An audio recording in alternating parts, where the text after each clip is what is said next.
YouTube channel. Today we are back with another great video. You guys have been asking for this for months, and so I'm finally deciding to get around to it. Sorry it's taken so long.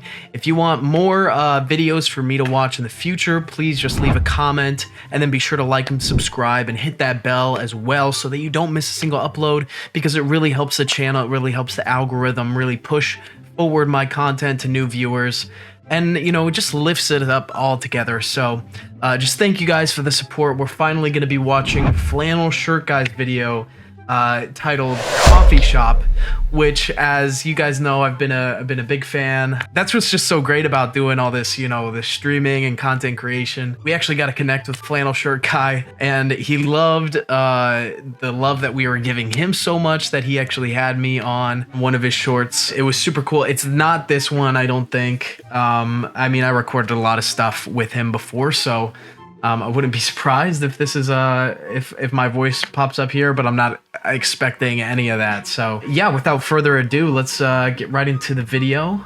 Again, this is Coffee Shop by Flannel Shirt Guy. Let's run it. Okay, interesting. Immediately off the bat, starting with more of, I don't know, this is more art house for sure, starting with this screen that just has the definition of improv. That's super interesting. I don't really think that he's done any improv in his videos before. They've all been seemingly very scripted and very, you know, by the numbers there. Here, let's take it back. Huh. I just noticed that there's, what is that? Is that the Latin pronunciation right there? Improv. That's interesting. That's so interesting. I wonder what Latin has to do with the final video. I wonder if that's gonna come back. If maybe there's more of a Latin twist on it. Maybe some salsa dances. Here, let's take it back a little bit.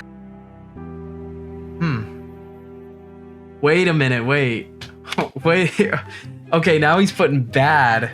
I wonder if he's having this kind of like night and day, like light and dark action, as if like these two ideas are almost contrasting with each other. I really like that so far. I really think that there's definitely something interesting there when you have improv, this thing that's kind of off the cuff, kind of like just off the top of your head, and then this idea of bad, this idea of pure evil, this idea of, well, as this says, poor quality, low standard. I mean, that's such an interesting dichotomy to bring up, and so soon in the video, I think is really, really, really powerful. And yeah, it looks like the Latin pronunciation, odd, interesting, very interesting stuff. All right, let's run it back. Don't want to miss anything. Nice. Hey, what are you doing here?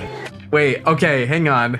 Wait, this is like, I'm getting like coffee shop from this. I'm getting like perhaps a bar. I'm seeing these kind of green bottles over there. And then this character is very interesting. He's kind of unkempt. He kind of has this long hair, kind of shaggy beard going. And he also seems to be in orange. Maybe this is a prison. Maybe what we're seeing is kind of a prison construct of his own mind. It's going to be revealed that he's been in his cell the whole time. All this coffee shop that's around him has really just been his own imagination, because prison life is so, you know, detrimental to mental well-being. I think that that's a really powerful image that Flannel Shirt Guy is peddling through this visual type of storytelling. Hey, what are you doing here?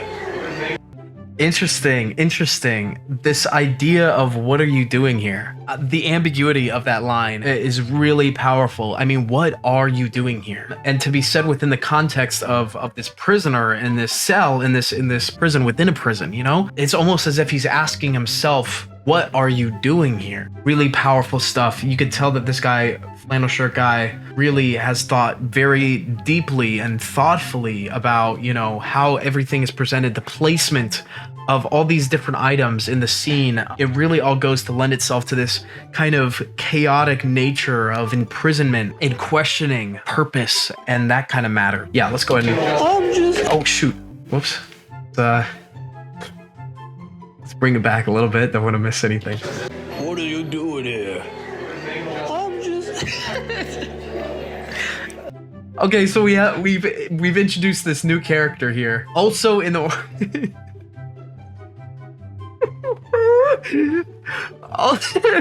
Also in this orange jumpsuit, I find very intriguing. I wonder if this is going to be perhaps his cellmate. It could be perhaps just somebody of his own mental construction, but he's also seems to be holding, maybe that's an iPad just based on the size relative to his body. Very, very interesting setup here. But we also have this guy off to the side, and you think about the people in your life that's kind of off to the side, what that means. The fact that he's dressed in blue, you think of the boy in blue, you think of the police. So this could be representative of the warden, perhaps, a standard prison guard of sorts. That's very interesting. I really like where this is going. Very thought-provoking, just as far as the visuals, as far as the introduction of characters, I thought was really powerful. The fact that he's wearing a blue ball cap and blue pants almost makes me think that perhaps he's an informant. He's sent there to get information from the main prisoner, and perhaps that's kind of signaling, you know, the boy in blue within him is that maybe he's not to be trusted. Maybe he has ulterior motives. What you doing here?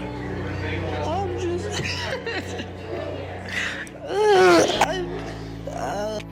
Very interesting editing choice there. The sudden disintegration into this chaotic moment. I mean, that just gets really nasty really fast. And that's so funny. Unless that wasn't his intention. Maybe it's not his intention to be funny, because obviously this is about the prison industrial complex.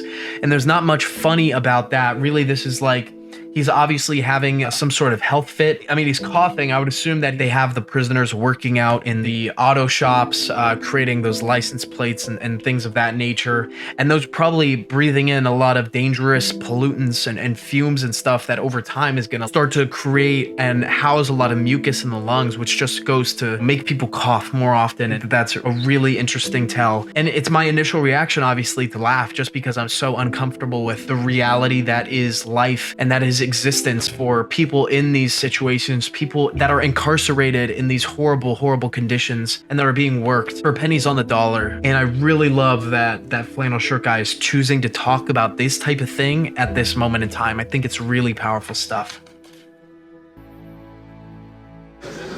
Hey, what are you doing here? I'm just. I'm charging my phone.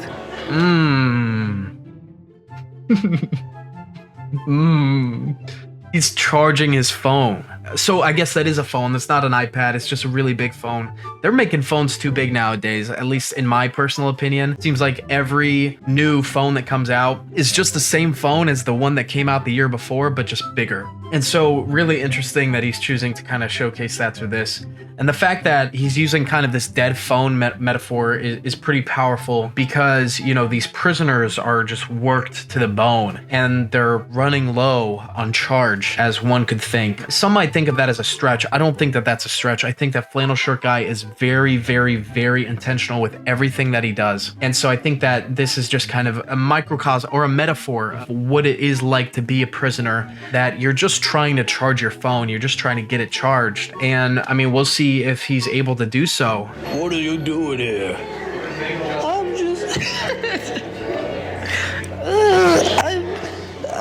I'm charging my phone. You're not allowed to talk. So clearly this man, our first character, upon seeing somebody else trying to fix their own life, trying to recharge that battery that's depleted, it's his initial gut instinct to lash out and to break things, to dismantle that which doesn't reflect him. He feels broken inside, and he wants the world to reflect what he feels. And so he breaks seemingly what looked to be a mug, perhaps. Yeah, it's a mug for sure. Really, really poignant stuff right here. Really poignant. I'm charging my phone. You're not allowed to charge your phone here. Interesting. I would not expect this character to be the one that is causing an obstruction here, that is causing the other character to restrain himself and limit his ability to kind of refill that battery, refill his soul, his energy from within. It's interesting. I wouldn't expect that this guy, who's so obviously in the prison that he's created, kind of be the one to perpetrate that control over perhaps this other inmate or perhaps this other visualization or hallucination, whatever this character ends up being. Could be really interesting. You're not allowed to charge your phone here.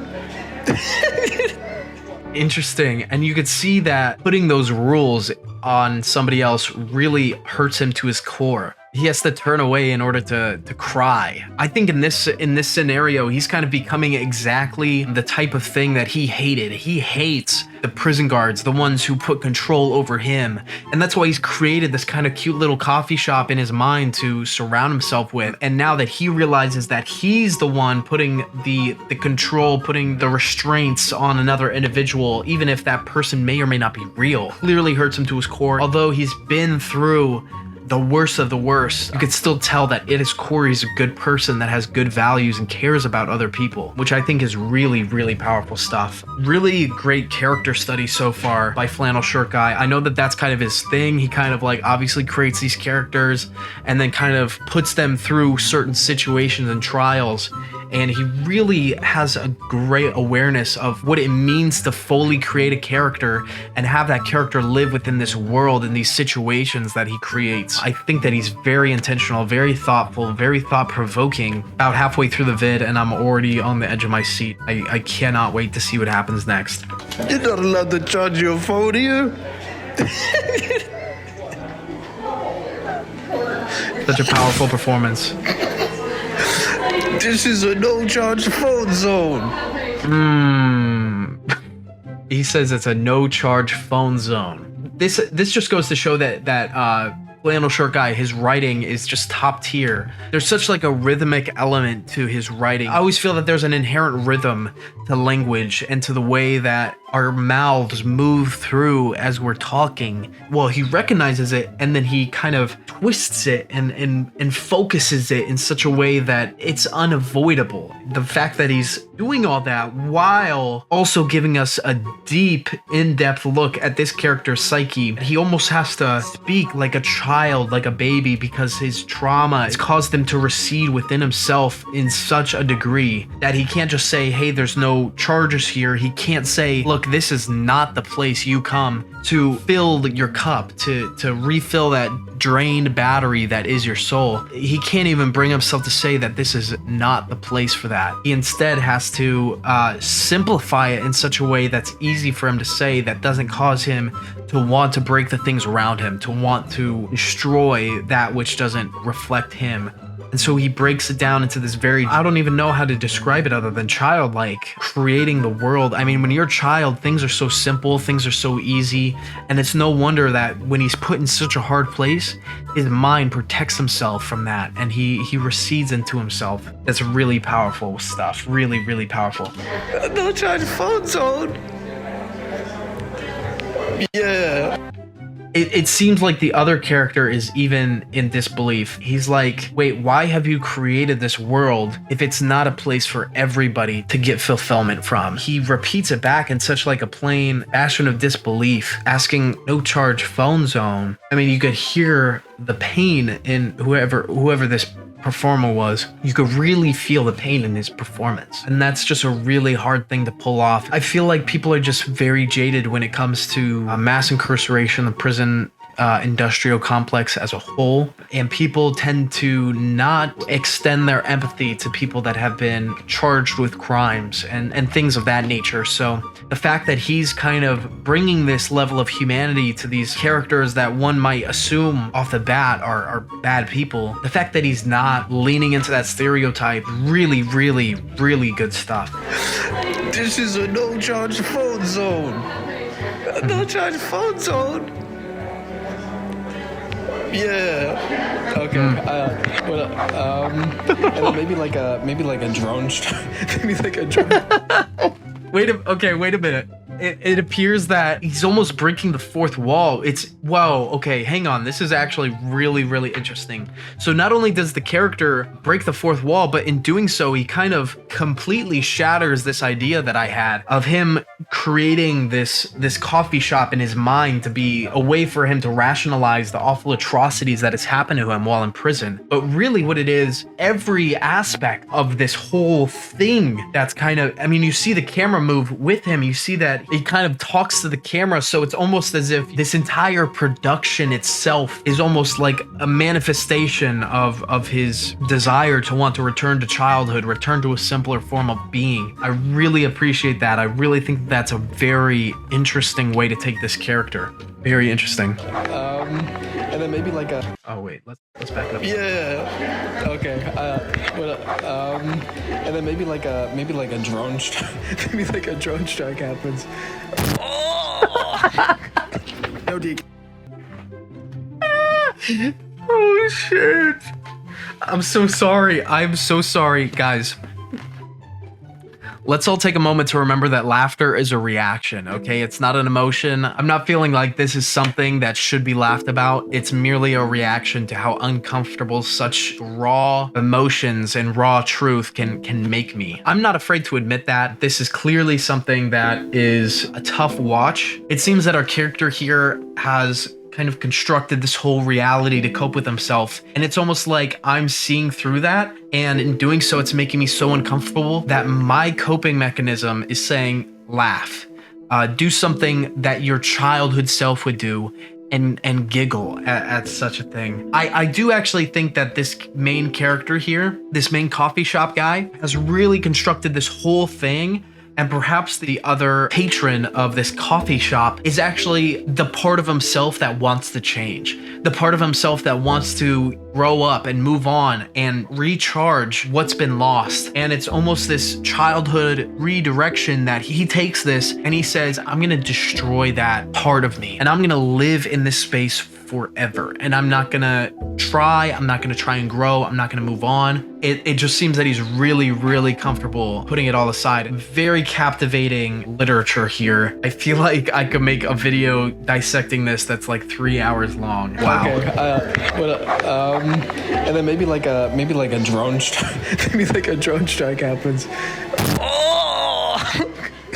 No decaf, please. Can I get a coffee with no decaf?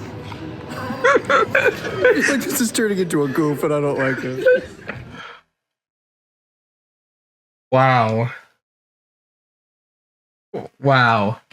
I did not see that ending coming. So we're introduced to a character who we haven't seen thus far. Interesting. His uniform, it's giving like 1920s, perhaps like a steelworker. Kind of this amalgamation of an olden day. I mean, he's got that slicked back hair. He's got his sleeves pushed up. It doesn't look rolled up like, you know, you would see in a modern day business. It looks pushed up like he's just doing it fast so that he can, you know, mill the steel.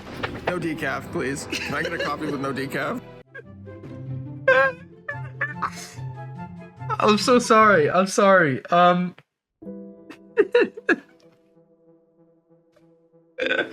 Yeah, he asks for a coffee with no decaf. Wow. I mean, that's really a powerful idea. I mean, you're taking a thing that is inherently caffeinated. When you ask for decaf coffee, you're asking for coffee without caffeine, right? They use a process to actually remove a good majority of the caffeine from those, you know, espresso beans, from those coffee beans. And so just the idea that he's asking for coffee with no decaf, it's almost like he's wanting a stronger, intense version of what is inherently what it is, which is coffee. So the fact that he's asking coffee with no decaf, it's really kind of, if you think about it, it's really like, can I have childhood with no growing up, is really what I think he's getting at, which again ties into this whole idea of mental recession, locking into your own nostalgia as a way to cope with the horrors of being a prisoner, being a captive, being held against your will. I think it's really powerful stuff. And then not only do we get this introduction of a brand new character, but also the introduction of the cop character. He actually has a speaking line, which I did not see that coming at all. What does he say? I feel like this is turning into a goof, and I don't like it.